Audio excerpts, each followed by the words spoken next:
Mari silakan masuk. Permisi, Bu. Iya, silakan duduk ya. Iya, terima kasih, Bu. Sama-sama. Ya, Baik, selamat siang. Sebelum kita memulai, kamu bisa mengatur posisi duduk kamu senyaman mungkin terlebih dahulu. baik, Bu. Sudah nyaman? Sudah. Oke, baik. Selamat datang di ruangan sesi konseling kita pada hari ini. Perkenalkan, saya Febroni dan saya HR di perusahaan ini. Nah, sebelum kita memulai, bisakah kamu untuk memperkenalkan nama kamu terlebih dahulu? Baik, Bu. Perkenalkan, nama saya Erik. Saya salah satu staf di perusahaan ini, Bu. Baik, Erik. Terima kasih atas perkenalannya. Dan bagaimana kabar kamu hari ini? Dan saya harap semoga kamu selalu dalam kondisi yang baik-baik saja. Saya sih baik ya, Bu. Erik, saya bisa melihat bagaimana ekspresi dan intonasi suara kamu dan sepertinya kamu sedang tidak baik-baik saja ya. Dan saya sangat paham dengan kondisi kamu sekarang ini. Terima kasih karena kamu sudah sangat berani untuk hadir di sini ya. Iya, Bu. Oke, baik Erik. Sebelum kita memulai, saya ingin menjelaskan sedikit tentang proses konseling kita pada hari ini ya. Jadi sesi konseling ini adalah tempat yang aman untuk kamu bercerita. Apapun yang akan kamu ceritakan pada hari ini akan bersifat rahasia. Saya akan menjaga kerahasiaannya, jadi kamu bisa menyampaikan segala hal mengenai pikiran, perasaan, dan hal-hal yang mungkin ingin kamu curahkan pada hari ini. Dan di sini saya hadir untuk menemani kamu dan mendengarkan segala cerita kamu selama sesi berlangsung. Kamu bercerita mengenai perasaan, pikiran, atau permasalahan yang sedang kamu alami saat ini. Kamu juga bisa bercerita dari mana saja tanpa takut untuk dijudge seperti itu ya. Apakah ada yang ingin kamu tanyakan sebelum kita melanjutkan? Sejauh ini sih sudah jelas, Bu. Oke, baik Erik. Saya juga mendapatkan informasi Erik bahwa kamu adalah salah satu karyawan terbaik di perusahaan ini dan kamu sudah bekerja 4 tahun begitu ya di sini. Dan dari informasi yang saya dapat juga kamu merupakan karyawan yang sangat berkompeten di bidang kamu. Hal ini tentu saja merupakan satu pencapaian yang kamu punya dan itu sangat luar biasa Erik. Ya, Bu. Betul. Tapi belakangan ini saya tuh merasa kalau performa saya tuh menurun, Bu. Dan saya bingung. Saya bisa mengerti perasaan kamu ya Erik. Suatu langkah yang bagus kamu menyadari permasalahan kamu ini sekarang. Dan sekarang kita akan bersama-sama untuk mendalami perasaanmu yang sebenarnya kamu rasakan. Apakah kamu sudah siap? Sudah, Bu. Baik, bisakah kita lanjut? Boleh, Bu. Oke, baik Erik. Saya ingin mengawali fase ini dengan satu pertanyaan sederhana. Apa yang ingin kamu ubah dalam kehidupan kamu saat ini? Saya bingung, Bu, harus mulai dari mana. Oke Erik, tidak apa-apa banget kalau kamu merasa bingung dan kamu bisa mulai cerita dari manapun yang mungkin terasa paling berat bagi kamu saat ini. Jadi mungkin gini ya, Bu. Saya kan bekerja di perusahaan ini tuh sudah hampir 3 tahun ya. Baik, Dan saya tuh selalu rajin. Saya nggak pernah absen. Dan ya intinya saya kerjain semua tuh dengan benar-benar gitu loh, Bu. Tapi ketika waktu promosi, promosinya itu tuh malah dikasihin ke orang yang baru aja masuk, Bu. Jadi kayak saya bingung gitu tanpa penjelasan apa-apa gitu. baik. Jadi kamu sudah bekerja semaksimal mungkin, tapi justru yang dipromosikan adalah rekan kerjamu yang lebih junior gitu ya. Dan ini juga dia dipromosikan tanpa penjelasan apapun seperti itu. Apakah benar? Benar sekali, Bu. Jadi kayak saya ngerasanya kan saya udah kerja keras tuh. Saya udah mati-matian melakukan segalanya. Gitu. Tapi kenapa giliran promosi malah dikasihin ke orang lain gitu. Saya kan masa nggak dihargain ya kalau kayak gitu, Bu. Buat apa saya kerja keras gitu. Baik, Erik, kamu merasa kecewa dan sakit hati seperti usaha kamu selama ini tuh tidak dilihat dan tidak dihargai ya? Iya Bu, pas banget kayak gitu. Baik. Lalu apakah ada hal lain yang membuat kondisi kamu seperti sekarang ini? Ya, dengan banyaknya hal tersebut, permasalahan di kantor, saya tuh juga putus Bu dengan pacar saya gitu. Kayak kami tuh sudah 3 tahun bersama dan sejujurnya saya tuh sangat amat mencintainya gitu loh Bu. Tapi ya tadi malah putus. Oke, Erik, ini adalah dua kehilangan besar yang hampir terjadi secara bersamaan ya. Pekerjaan yang kamu impikan malah mengecewakan kamu, kemudian orang yang kamu paling cintai justru meninggalkan luka bagi kamu saat ini gitu. Dan itu adalah dua luka sekaligus dan ibu rasa kamu sudah sangat hebat karena sudah menanggung perasaan ini sendirian. Ya Bu, betul banget. Dan sejak itu pekerjaan saya tuh jadi nggak beres gitu loh Bu. Saya mau apa ya? Saya tuh nggak ngerjain laporan-laporan saya sering absen, saya tuh nggak peduli lagi gitu sama semuanya gitu. Kayak saya tuh kehilangan arah, saya nggak tahu mau kemana gitu. Baik, dan apa yang kamu rasakan saat semua hal ini terjadi? Saya ngerasa bahwa nggak ada gunanya berusaha Bu. Mau sebaik apapun saya, seberusaha apapun saya, semati-matian apa saya berusaha, saya tuh tetap nggak akan cukup dan nggak akan sesuai gitu. Jadi kenapa saya harus mencoba gitu kalau semuanya akhirnya kayak gini? Baik, Erik. Jadi kamu mulai meyakini bahwa usaha dan hasil itu tidak ada hubungannya ya, dan bahkan kamu meyakini bahwa sistem di perusahaan kamu ini tuh tidak adil terhadap kamu, seperti itu ya? Iya Bu, saya ini sudah berusaha sebaik-baik mungkin gitu, tapi malah kalah sama yang baru masuk. Kayak itu tuh nggak adil banget buat saya Bu. Oke, baik. Lalu bagaimana dengan hubunganmu bersama orang-orang di sekitarmu? Misalnya rekan-rekan kerjamu atau mungkin keluargamu? Kalau itu saya jadi menarik diri Bu, saya menjauh dari mereka gitu. Saya nggak mau makan bareng sama tim, dan saya juga belakangan ini nggak menghubungin keluarga saya gitu loh Bu. Rasanya kayak saya tuh lebih aman buat sendirian. Tapi Tapi tapi ternyata sendirian tuh juga menyiksa Bu. Kayak saya tuh jadi nggak tahu harus kemana gitu. Baik. Jadi kamu merasa kamu hidup sendiri ya? Iya Bu, saya ngerasa malah orang-orang yang meninggalkan saya. Baik, Erik, saya memahami perasaan kamu. Nah, sebelum kita melanjutkan ke tahap yang berikutnya, apakah kamu bersedia untuk merangkum pembicaraan kita tadi? Baik Bu, Silahkan. jadi tadi saya datang seperti yang sudah kita bicarakan bahwa saya membawa dua permasalahan gitu. Dari tempat kerja dan orang-orang yang saya cintai. Luka itu tuh pelan-pelan mengubah cara saya bekerja, cara saya memandang dunia, cara saya berhubungan dengan orang lain, bahkan cara saya memandang diri saya sendiri gitu loh Bu. Itu membuat saya kehilangan arah. Terima kasih ya, Erik, atas rangkumannya dan ini sangat lengkap sekali. Ini tandanya bahwa kamu benar-benar sangat bersungguh-sungguh dalam sesi konseling kita kali ini. Terima Oke, kasih Bu. iya sama-sama. Lalu dari semua yang kamu ceritakan, Erik, apa yang paling ingin kamu ubah dalam hidup kamu?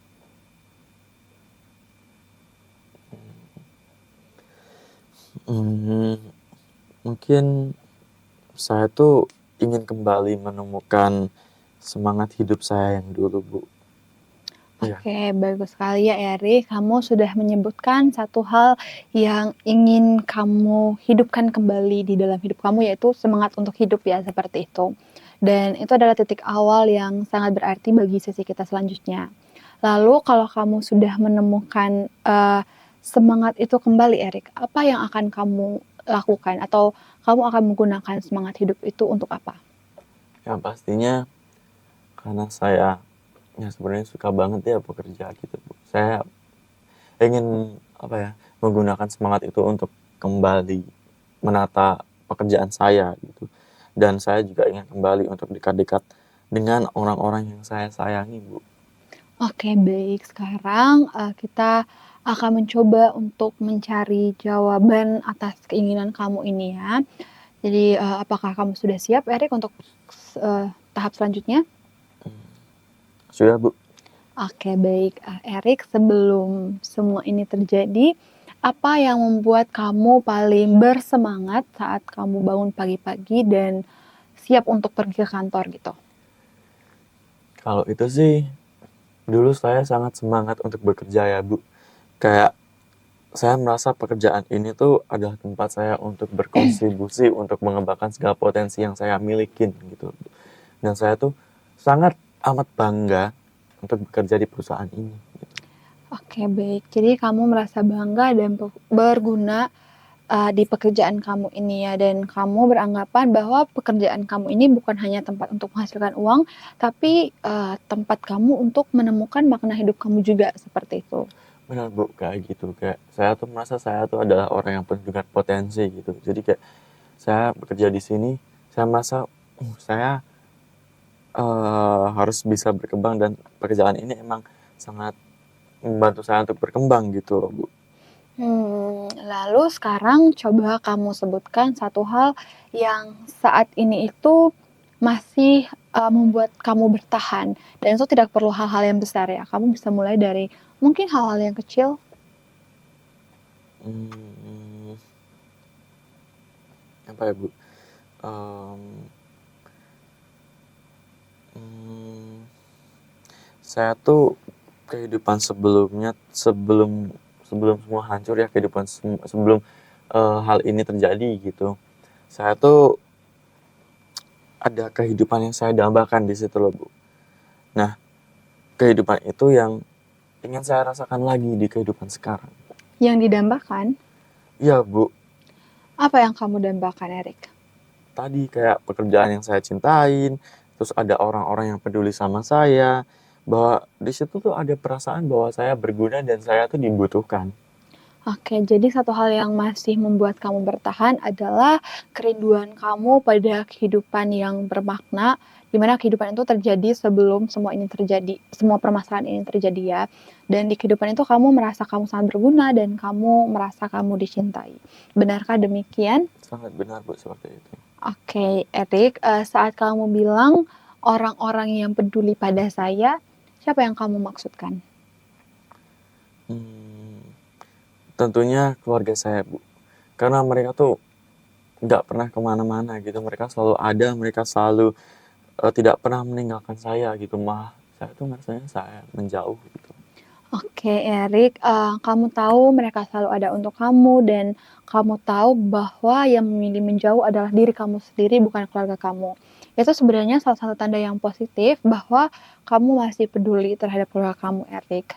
Nah, kamu belum benar-benar menjauh dari mereka, seperti itu. Begitu ya, Bu. Jadi apakah saya masih memiliki kesempatan untuk kembali? Tentu saja, Erik, kalau kamu punya, keyakinan dan kamu mau usahakan, tentu saja kamu masih bisa untuk, mendekat dan membangun relasi dengan keluarga kamu. Lalu bagaimana kamu maknai semua penderitaan yang kamu alami saat ini, Erik? Kalau menurut saya sekarang, penderitaan ini tuh berawal dari sistem kantor atau, kayak ketidakadilan gitu loh, Bu, di dalam kantor gitu. Jadi kayaknya tadi saya sudah berusaha semaksimal mungkin, semuanya saya sudah coba namun tidak dihargain gitu. Oke, Erik, apa yang kamu rasakan itu adalah perasaan yang nyata dan wajar sekali ya kamu merasakan perasaan-perasaan seperti itu.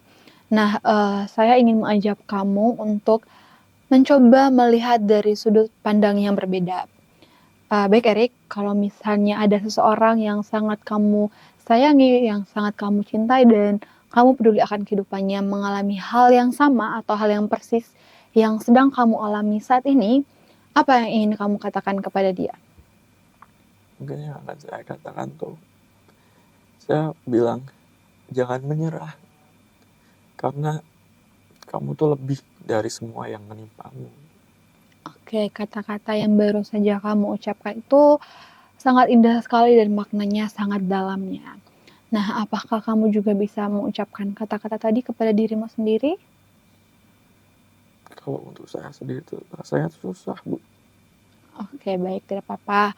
Saya tahu itu susah dan kita tidak harus menemukan jawabannya pada hari ini ya, atau pada sesi ini. Tapi pertanyaan itu penting untuk kamu bawa pulang dan kamu renungkan untuk kehidupan kamu ya. Baik, Bu. Mungkin nanti saya coba. Oke, Erik. Satu pertanyaan lagi, Erik. Jika perasaan kamu saat ini membaik, kamu ingin menjadi orang seperti apa? Saya ingin menjadi orang yang bisa kembali berarti, Bu. Untuk diri saya sendiri pastinya. Dan juga untuk orang-orang yang saya sayangi. Oke, Erik, saya sangat menghargai kejujuran kamu dalam menyampaikan keinginan kamu ini. Jadi kamu ingin kembali berarti untuk dirimu sendiri dan untuk orang-orang yang kamu cintai. Ini adalah tanda bahwa keinginan untuk kamu tetap memiliki keinginan untuk hidup bermakna dan itu masih ada di dalam diri kamu seperti itu. Semoga kamu segera menemukan makna hidup kamu lagi dan di tahap selanjutnya kita akan bersama-sama menemukan solusi terbaik bagi kamu. Apakah kamu sudah siap? Sudah, Bu.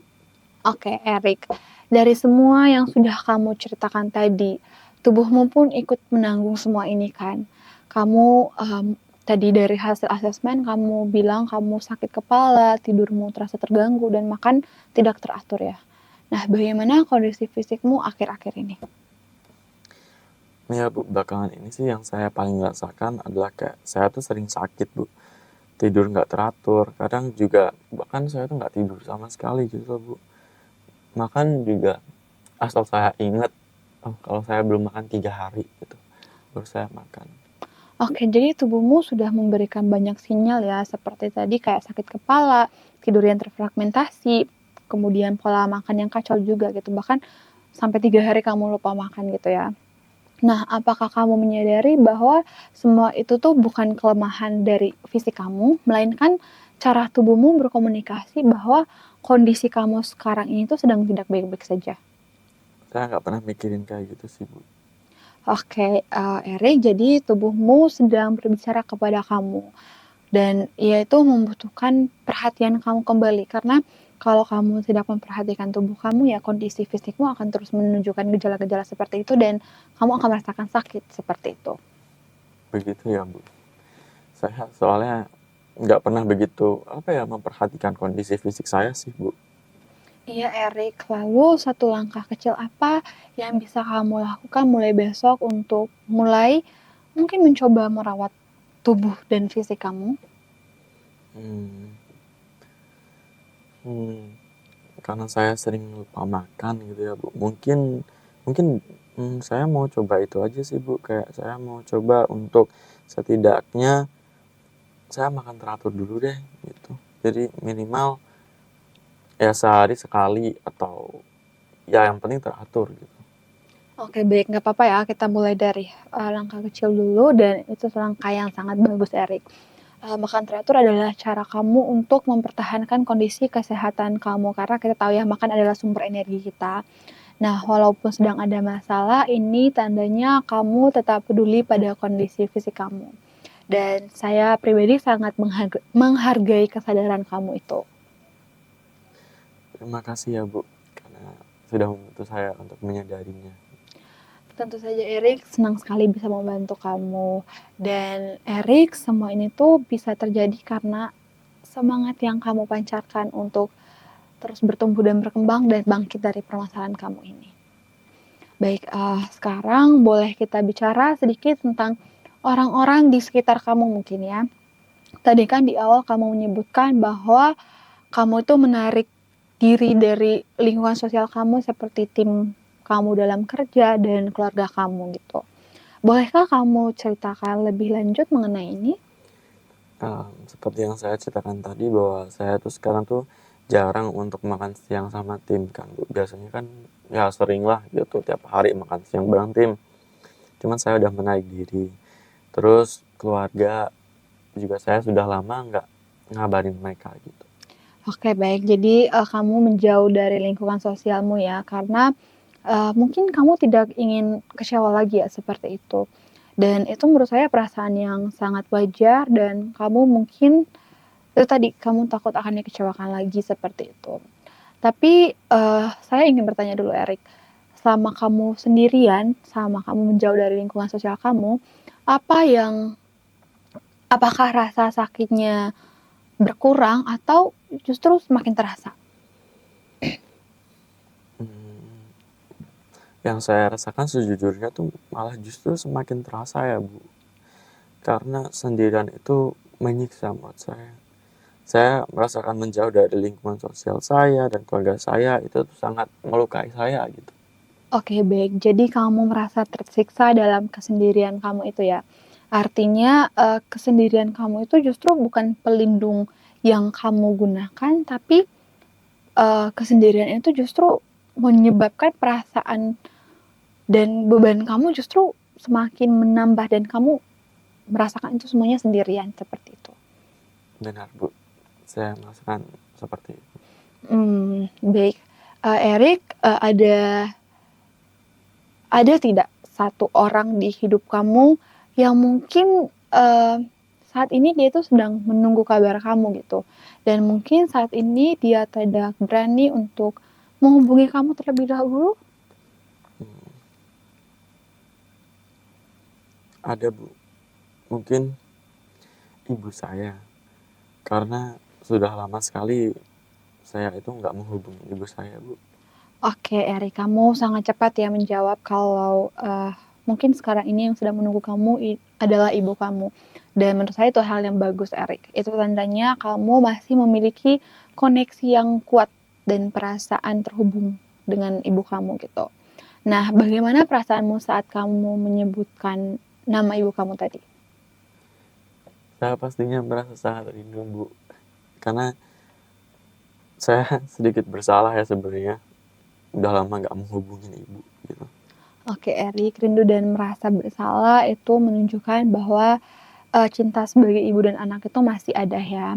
Nah, kalau kamu bisa melakukan satu hal nih, Erik, dan hal ini adalah hal yang kecil gitu, apa yang akan kamu lakukan untuk kembali terhubung dengan ibu kamu? Mungkin saya akan mengirimin pesan dulu kali ya, Bu, menanyakan kabar ibu gimana gitu. Oke, itu satu langkah yang sangat berani dan sangat bagus gitu ya. Satu pesan sederhana bisa menjadi jembatan yang sangat penting untuk kembali menghubungkan, relasi kalian seperti itu. Dan menurut saya tidak hanya untuk ibu ya, mungkin saat kamu merasa semuanya perlahan membaik nantinya, kamu bisa mencoba untuk kembali terhubung dengan lingkungan sosial kamu juga, seperti itu. Baik, Bu, saya sangat ingin mencobanya. Oke, Erik, sekarang, saya ingin mengajak kamu untuk melihat ke dalam diri kamu sendiri. Erik, sejak semua ini terjadi, bagaimana perasaan kamu tentang diri kamu sendiri? Jujur, Bu, saya merasa seperti saya tuh kehilangan diri saya sendiri gitu loh, Bu. Kayak dulu saya tahu siapa saya, sekarang rasanya saya tidak mengenal diri saya sendiri. Oke, jadi kamu merasa kehilangan diri kamu sendiri, kemudian tidak tahu lagi dan tidak mengenal siapa diri kamu gitu ya. Itu adalah, bentuk penderitaan yang menurut saya sangat dalam ya. Tapi, hari ini kamu hadir di sini dan itu suatu tanda yang positif. Jadi, kamu memilih untuk duduk di sini di depan saya di kursi ini untuk melakukan proses konseling dan kamu memilih untuk berbicara dan menceritakan, semua permasalahan kamu seperti itu. Jadi, semua itu adalah keputusan yang kamu buat sendiri dan bukankah itu bagian dari dalam diri kamu? Saya nggak menyadari hal tersebut, Bu. Oke, baik, tidak apa-apa ya, Erik. Saat menghadapi kondisi seperti ini, kita itu cenderung kehilangan kesadaran, rasional kita gitu loh. Kita cenderung, kehilangan pikiran rasional kita. Nah, dalam kondisi ini kamu tidak bisa mengubah bahwa promosi itu tidak bisa diberikan kepada kamu. Kamu tidak bisa mengubah bahwa hubungan kamu dengan pacar kamu berakhir gitu. Dan menanggapi hal ini, Erik, bagaimana kamu, eee, ingin menghadapi semua ini? Mmm, saya ingin bangkit lagi, Bu. Walaupun saya masih goyah, tapi saya ingin bisa melalui badai ini, Bu. Dan walaupun harus jatuh bangun, tapi saya harus bisa. Oke, Erik, itu adalah semangat yang sangat positif, dan berdiri dengan kaki yang goyah itu tetap berdiri kan, walaupun ya kakinya masih goyah gitu, dan kamu sangat berani tetap memilih berdiri walaupun kamu sadar bahwa kamu sedang berada di tengah badai, kamu masih sadar bahwa kamu tetap menderita gitu. Dan satu langkah kecil, dan langkah itu adalah langkah yang berani gitu ya, Erik. Dan satu langkah kecil untuk kembali mengenal dirimu, apa yang bisa kamu lakukan? Mungkin saya akan kembali menulis ya, Bu. Soalnya jujur saya dulu tuh suka banget menulis, Bu. Jadi kayak mungkin saya akan kembali menulis. Oke, bagus sekali. Jadi kamu suka menulis ya. Kalau boleh tahu apa jenis tulisannya itu seperti apa? Apakah jurnal dan lain-lain?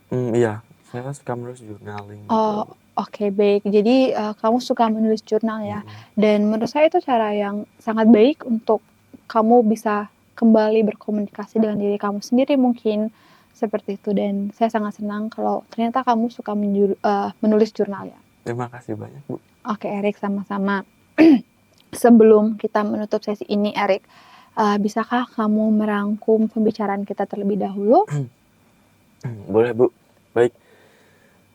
Dari sejauh ini, dari tadi ya, Bu, dalam sesi ini saya menyadari bahwa selama ini tuh saya benar-benar gak hadir untuk diri saya sendiri gitu, Bu. Dan untuk orang-orang yang saya sayangi pastinya juga. Dan untuk diri saya sendiri pun juga gak ada pastinya gitu. Saya juga menyadari bahwa keluarga saya, terutama ibu saya, itu gak pernah pergi menjauh kok. Malah saya juga menyadari bahwa meski saya merasa kehilangan diri saya sendiri, kenyataannya membuat pilihan yang termasuk untuk hadir dan berbicara pada hari ini tuh adalah hal yang baik gitu, Bu. Dan dari sesi ini juga saya membawa pulang 3 hal kecil gitu, Bu, yang ingin saya mulai lakukan gitu. Tadi yang pertama itu saya ingin mulai makan dengan teratur. Saya ingin mengirim pesan kepada ibu saya juga. Terus saya tadi juga ingin kembali menulis jurnal sesuai dengan apa yang saya sukain gitu. Saya nggak tahu apakah langkah-langkah ini akan mengubah segalanya gitu yang telah terjadi. Tapi saya tahu bahwa ini adalah pilihan saya gitu. Dan mungkin itulah yang perlu saya mulai pegang kembali gitu, bahwa sebenarnya dari segala banyak hal yang terjadi, saya tuh masih bisa memilih gitu. Oke, Erik, rangkumannya itu sangat lengkap, sangat jelas, dan kamu bisa memetakan apa yang kamu rasakan, kemudian pilihan-pilihan yang kamu punya, dan kamu sadar bahwa di kehidupan kamu ini kamu bisa memilih untuk bereaksi seperti apa, dan menurut saya itu suatu hal yang bagus. Dan tadi juga kamu merangkum sesinya itu dengan sangat lengkap, dan ini tuh tanda bahwa kamu tuh benar-benar mengikuti sesi konseling ini dengan sungguh-sungguh seperti itu. Oke, Erik, kita sudah berbicara cukup banyak ya hari ini, dan bagaimana perasaan kamu saat ini? Saya sih merasa bahwa saya cukup lega ya, Bu. Kayak saya merasa sedikit ada beban yang udah terangkat gitu sih. Oke, saya sangat senang mendengar hal tersebut ya. Sekarang bolehkah saya minta untuk kamu menyampaikan satu hal terpenting yang kamu bawa pulang dari sesi kita pada hari ini? Tadi ya, Bu, bahwa saya tuh sebenarnya masih punya pilihan gitu, Bu. Saya bisa memilih untuk terus larut dalam permasalahan ini atau malah saya bisa bangkit gitu. Dan ya bahwa ternyata masih banyak kok orang-orang yang menunggu saya gitu. Oke, tepat sekali ya, Erik. Setelah sesi ini selesai, apa langkah konkret yang ingin kamu lakukan? Tadi ya, Bu, saya ingin mencoba untuk bangkit lagi. Saya ingin menjalani hidup sesuai makna yang dulu saya pegang. Saya juga ingin mulai terhubung lagi dengan orang-orang yang mungkin ya dengan langkah awal yaitu menghubungi ibu saya gitu. Oke, itu langkah yang sangat besar dan sangat berarti ya, Erik. Dan saya juga punya satu mungkin ajakan kecil ya untuk kamu. Dan ini juga bukan kewajiban ya untuk kamu lakukan. Hanya kalau kamu mau lakukan ini, kamu boleh lakukan. Jadi karena kamu tadi bilang kalau kamu suka menulis jurnal, coba kamu setiap malam sebelum kamu tidur, coba tuliskan satu hal kecil yang pada hari itu tuh terasa sangat berarti bagi kamu. Walaupun itu hal kecil ya. Bisa misalnya secangkir kopi yang enak, kemudian bisa melihat sunset di sore hari, atau bisa apapun. Intinya suatu hal yang kamu alami dan kamu merasa itu sangat berarti. Nah, ini tuh disebut gratitude journal, Erik. Dan apakah kamu mau mencoba hal ini? Boleh Bu, saya akan mencobanya sih Bu, nanti sekalian sama journaling tadi itu. Oke, bagus sekali ya. Dan perlu kamu ingat jika ada hari di mana kamu tidak sempat menulis gratitude journal itu tidak apa-apa. Yang penting kamu terus melangkah ke depannya, Erik. Dan ruangan ini juga akan selalu terbuka untuk kamu. Jadi kapanpun kamu merasa perlu berbicara, kamu perlu bercerita, dan kamu membutuhkan tempat untuk mendengarkan keluh kesah kamu, tentu saja kamu sangat boleh untuk datang menghampiri saya di ruangan ini. Dan kamu perlu ingat bahwa kamu tidak perlu menanggung penderitaan kamu ini sendirian. Terima kasih ya Bu, kayak udah lama banget saya nggak merasa seringan ini lagi gitu. Oke, sama-sama Erik. Jadi karena ini sudah akhir dari sesi ini, saya ingin mengucapkan terima kasih banget untuk keberanian kamu dan keinginan kamu untuk datang dalam sesi konseling kita pada hari ini. Dan terima kasih sudah mempercayai saya. Dan saya harap semoga kamu selalu bertumbuh dan berkembang di perusahaan ini, dan semoga proses konseling kita pada hari ini membantu kamu ya. Baik Bu, terima kasih banyak ya Bu, karena sudah meluangkan waktu untuk mendengarkan keluh kesah saya gitu. Makasih banyak Bu, saya pamit dulu ya. Oh iya, terima Iya. kasih. Semoga sukses selalu ya, Iya, makasih Erik. banyak Ibu. Iya, hati-hati. Iya.